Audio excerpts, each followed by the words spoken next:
Friends, তো দেখো আমার মা আজকে সরু চাকলি পিঠে বানিয়েছে। কত পাতলা পিঠে। অনেকে পাতলা পিঠে বলে, অনেকে সরু চাকলি বলে। কতটা পাতলা হয়েছে দেখো, হাত দেখা যাচ্ছে। মা দেখাও খুলে। খোলা যাবে? এইখানে তো খোলা ছিল, দেইলিনি তখন। একদম পাতলা, কত বড় দেখো পিঠেটা। একদম নরম তুলতুলে, হাতের মুঠোয় চলে আসবে।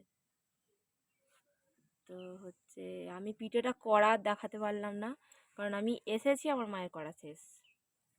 নাহলে দেখাতাম আমার মা কি সুন্দরভাবে পিঠে করে। এই হাঁড়িতে করে আমার মা, হাঁড়িটা উপর করা আছে। আমার মা এই হাঁড়িতে পিঠে করে, কি সুন্দর। হাঁড়িতে করবে আর পাতাতে ঢেলে দেবে, আমিও পড়ে যাচ্ছি। আপনি পড়ে যাবে। আমি দেখাতে পারলাম না তোমাদেরকে।